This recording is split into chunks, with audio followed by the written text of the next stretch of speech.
Don't take me, right? So ideal score the process can get is 5.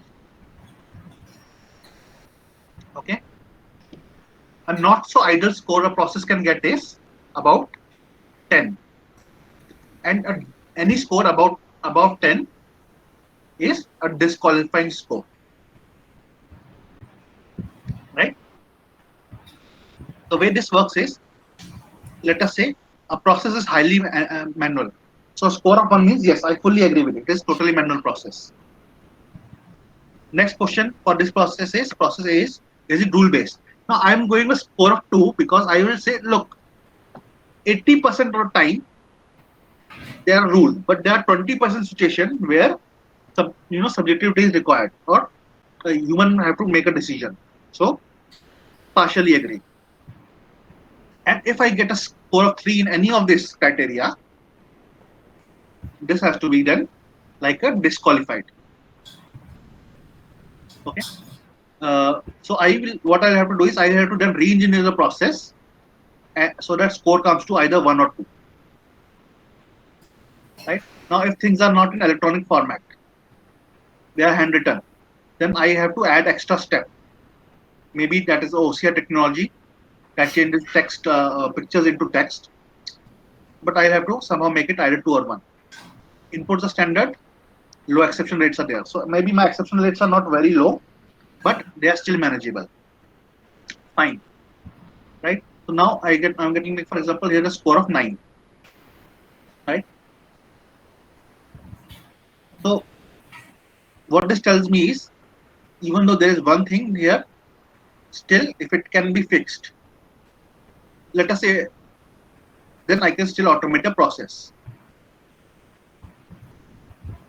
right?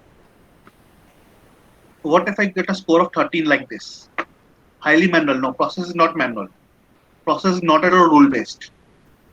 But things are in electronic format. Input is not standardized. Exception rate is also very high. So score of 13. This straight out disqualified. This is straight out disqualify the process. It needs to be re-engineered greatly before I can automate it. So this, if I look at this, I'll kind of my color it yellow and say, okay, this is barely like meeting the criteria. Requires some improvement. This is 5. It is perfect. Without any this thing, we can go ahead and automate it. This is 8. Again, I would say, okay, put it in yellow. We can automate this process. Maybe the benefits will be lower, but still automable. This straight away will go to red, not automable in current format. Okay, 7 would again be yellow, where I would say, okay, I have a score of 1 and I have a couple of 2s here. Is it tool based? Not always, but enough number of times. Is data in electronic format? The score of 2 would mean most of the time it is in electronic format, but some data is still handwritten. Okay, again this will be yellow. I can still go ahead and automate it with the caveat that maybe benefits will not be fully realized, but still it is worth doing. A score of 6, difficult. I would still kind of give it yellow. Uh, so I have almost idle this thing, but exception rate is a bit on higher side. So whenever in a process exception rate is on the higher side, what that means is uh, rules are not well defined. It's not a rule based based process, right? Higher number of exceptions always points to that there's some problem with the rules of the process. So this is normally we come out a score. Okay, and this is what this is, opportunity assessment. Simple exercise really. Okay, this is what the inventory of the process looks like. I'll have a name of the process. Each process is given a unique ID. Then frequency. So frequency could be anything. It could be daily, monthly, uh, fortnightly. Doesn't matter. But the the thing to note is that frequency should be consistent. It should not be that in 1 month it is happening daily and next month it is happening weekly. It should not be like that. Frequency should be consistent. Then benefit. If I automate this process, what will be the benefit? Right? And what is the process complexity? So this is something I'll show you right now, how to figure out the benefit of the process and how to figure out the complexity of the process. Based on these two things, we give it a priority. Right? So this is how we manage the process inventory. Normally, if you go in an RB kind of project, you get a list of big 15-20 processes. Right? Now, like I told you, a small team, one team can only automate one process per quarter. That means in 1 year, you can at maximum, if everything is very good, the most optimistic thing is you can automate 4 processes. Right? Minimum, you will be able to automate 2 processes, and maximum you will be able to automate 4 processes. So uh, even with, let us say, a team of 2 teams working side by side, 8 processes. So 15 processes, if you ever get, this is easily 2 to 3 years of work project work. Right? These are two things. Like this is the process. What you call it as. Hold on. This is the process inventory template where we, and this is how we do it in real life also. So this is I have taken from my real life project, this template, and I made it simplified. We have a bit more complex project, but I thought, okay, for the purpose, since most of you guys are students, I will just tell you the basics of it. It still works same way. And then for each of those processes, he asks these 5 questions and give us scoring. Right? I'll share these templates with you also. Right? The score of 5 is ideal score. Mid-range score is 6 to 10. Right? Where we can say, okay, we can still go ahead and automate the process. We'll just not get as much benefits as we expected it, right? But still, it's worth it. And above 10 is reject. Simply don't do it. It's not going to be worth it. And if you want to do it, you have to bring that score below 11. So as to say. Uh, all right, guys. Any questions till now? No, sir. No, sir. Okay, great. Now, do you guys want like a break or should we continue? How long it will take more? Sorry. And how much more time you require to So complete? this is 1 hour more. I'm telling you how to select the right process, Okay. and basically I will talk about the 2 things. One is the complexity of the process, like what does the complexity means, and what does benefit, what kind of benefits are there when you automate the process. Actually, And Abhinav, if I remember, the circular says the workshop is only up to 6 o'clock. oh, I So, thought it was 4 to 7.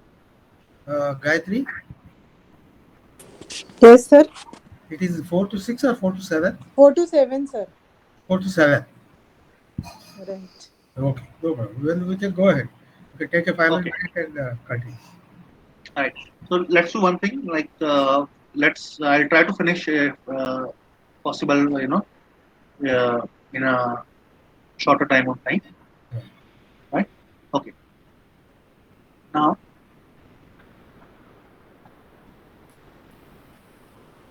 okay.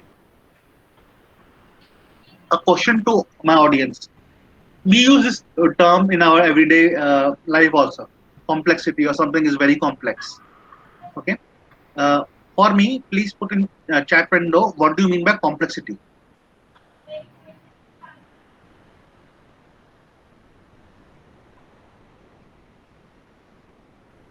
How for you? What does the word complexity mean?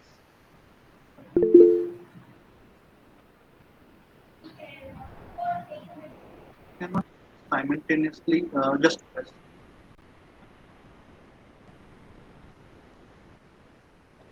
hurdles, okay.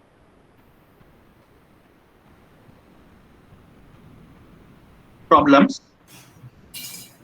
difficult to understand.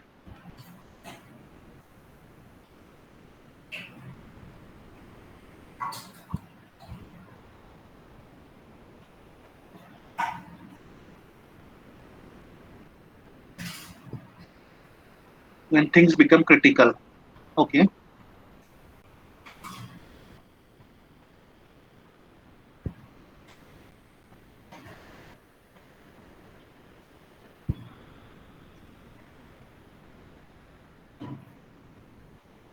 Requires more expertise, okay.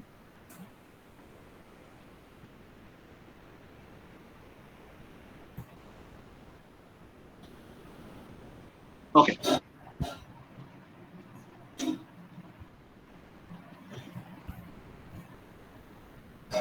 Mm, Not sure what you mean, Akshay, with yes. Uh, but fine. So, what about other?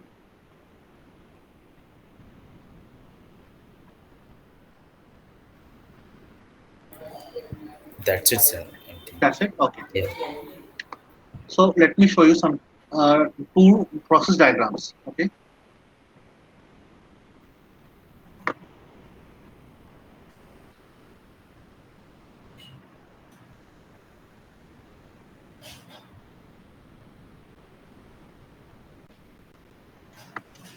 In front of you, I hope you guys can see my screen. Okay. In front of you are two processes, one above, one below. Which of these processes will you classify as simple, and which one of you will classify as complex?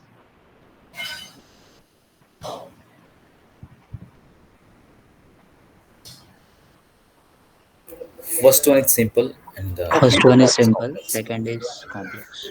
So everybody agrees with this answer? Yes. Yeah, everyone? Yes. Yes, sir. Okay. Why did you say this is simple and this is complex?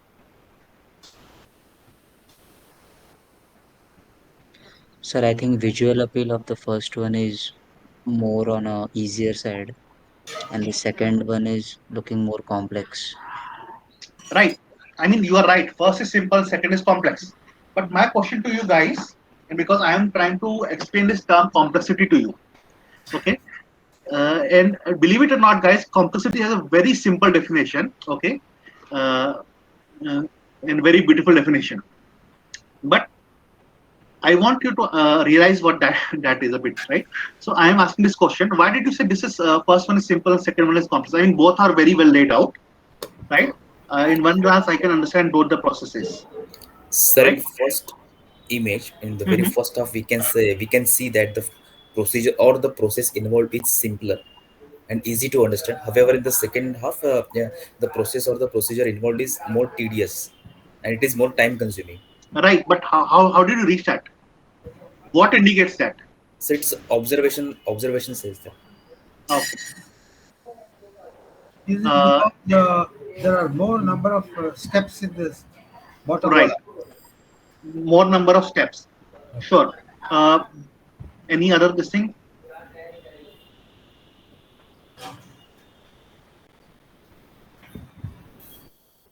No. No, actually, no. Okay. It is simple. Whenever you talk about complexity, guys, it is the number of decision boxes or decision paths that are there in a process. This one only has one. One to make one decision, yes or no, and complete. So it is simple. Here, if you look at it, what you're realizing is complexity. What you is look at all the number of paths that are going through. Yes. Right? It simply has the number of steps are no problem. It could have if it was a linear. This is more linear. This is not a linear process. So it is not number of steps themselves, but the number of decisions that you will have to make in a process. Okay, so think about two things. You have a remote control. Okay, on one remote control, there are 5 buttons. On another, there are 25. Which one is more complex? So 25 one. 25 one, because you have 25 choices, 25 functions, right? Each button means one action, means one choice, right? Now, it could be that some of the buttons you can press in combination of to do things, right? So you will say, hey, that one is more complex. So complexity is number of decision steps, right? Number of, so this is, are you familiar with this box? BPM guys operation is a decision box, right? Yes. More number of decision boxes that are there in a process, the more complex it will be, Yes. right? So we define complexity as low, less than 35%, medium, and high. And there are four things that affects the complexity of the process, at least from RP point of view. Types of inputs.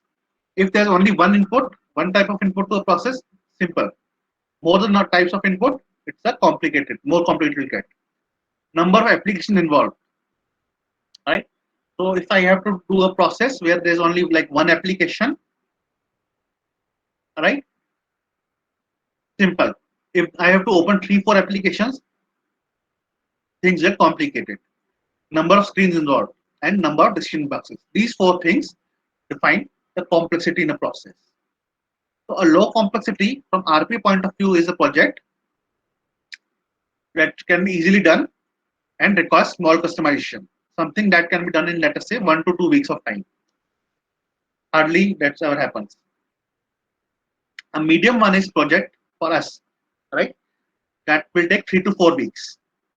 Why this take 3 to 4 weeks is, I would say, let us say this is a medium complex process. I would say this is simple. Now I can here say there are multiple things, right? Multiple phases. And I have to understand each one of them. So I would say, okay, medium complexity. Okay, and highly complex from RP point of view, a project is that requires high amount of customization. Now, for all RP projects, there are some benefits. Okay, in front of you on the screen is typical benefits that are RP present. So you have cost savings, right? I can automate something and I can save cost. How do I save cost? By reducing the number of people. I can have business agility. That means I can process the request faster. Robot works faster than a human being. A human being, let us say, takes about 2 minutes of time to complete something. A robot will take 1 minute. So I have better agility. I might have a better customer satisfaction, right? Why there is a better customer satisfaction? Because there are less errors. I might get a productivity gains. That means I might be able to do more amount of work in less amount of time with robots. So here the scenario can be that robot does the bulk of the work and human being only checks that work. Quality improvement, error reduction, flexibility. If tomorrow there is more volume, I can simply run another copy of the robot to do the work. And compliance. So one of the greatest things about the robots is audit trail. Everything the robot does generates logs, and these logs can be used to audit the process. Right. So these are typical of the benefits of RP. Yeah. Sorry. What's the question? No, no, sir. No question. Right. Okay. So normally what we do is we make an automation quadrant, right? So we have two things. Just hold on. We have benefits and we have complexity. Based on this, we categorize process into four things: quick wins, low hanging fruit, must do improvements, and long term improvements. Right? So we have two this thing, right? We have complexity and we have benefits. So high complexity, but benefit is also high. They are called must do improvements. Okay, high complexity but benefits are low. So long-term improvements. Low complexity, low benefit are called low-hanging fruits, and low complexity, high benefits are quick wins. So the way this goes is, I will always do quick wins first, right? I'll always automate those processes first, where I have low complexity but high benefits. Next, I will say low complexity and low benefit ones. Then I will automate must do improvements, and last is long term improvements. I might automate them or I might not automate them at all also, right? So this is a chart that will show you the complexity, right, and the benefit. So low complexity, low benefit is low hanging fruit. Comes into second. Low complexity to medium benefit is quick win. Low complexity to high benefit is also quick win. Medium complexity, low benefit is long term improvement. We want to actually avoid automating these processes because, you know, lot of effort for lot less return, basically saying. Medium complexity, medium benefit is again low hanging fruit. You want to do this. Medium complexity, high benefit is quick wins. We definitely want to do this, and we want to do this first. We want to avoid high complexity, low benefit, and high complexity, high benefit. Okay, so we can do this. These are must do improvements, but these are only done in phase 3. This is a typical project plan of an RP project, right? So we have a pilot. So what happens is whenever a project is to be done, the management first says, okay, do it on a small process and show us that it actually generates benefit for us. Then only we will invest, in rest of your project. So let us say I'm an RP vendor. I'll go to some company, I pitch my tool, give them all the GAN, and this is okay, fine. Your concept looks very interesting, but show us the proof of concept or POC. So this is what is a POC phase, right? In this phase, so M1 is month 1 to month 3. We choose from quick wins or low hanging fruits. Then we create a value proposition to showcase. So we actually go ahead and we show them the calculations that, okay, if you automate this process, this is what you will get. Either you will save, on so much manpower, or your errors, let us say, will reduce by 30%, or any of those things. Then highlight the risk and change management. Remember, whenever you are introducing something new in the organization, and maybe you have had this in your first term in change management, people get afraid. Remember, you are introducing something that will take away their jobs, possibly. They don't know as of yet, right? So they will try to resist. So you have to do a proper change management and obtain the buy-in from the management. In month 4 to 7, we build showcase processes, increase the confidence in our management that yes, we can deliver what we are saying from here. And then employees, we also show that employees are comfortable with introduction of this technology. How did RPA impact my work experience? Ideally, an RPA makes employee more productive. Why? Because now instead of doing the bulk of the work, he's only doing the work where his analytical skills are required. And believe it or not, guys, to take any work, even the important one, 70% of time you are doing gathering data and putting in a format, 70 to 80% of time, right? So instead of that, now my work is supposed to be uh, better because I am not doing all those what you call as bulk activities anymore. In month 7 to 10, we go out and we close the quick wins first, deploy those, and create role-based virtual worker libraries. So these are reusable components, right? So what happens is at the beginning of the project, we create a lot of reusable software components that we can later on use to save time and automate other processes. By the end of the year, we are closing low-hanging fruits. Once year and a half, close must do improvement of this, and by the time. So you can see here that a typical RP project is about 18 to 20 months. We are taking on a very optimistic table here, but it is 18 to 20 months, right? And by the time you reach the end of the project, you have closed all these three things and hand over the project to the support team. Okay, this was it. Now let us come to one exercise very quickly. I have a couple of processes, right? And I am going to ask you what is the complexity of this process, right?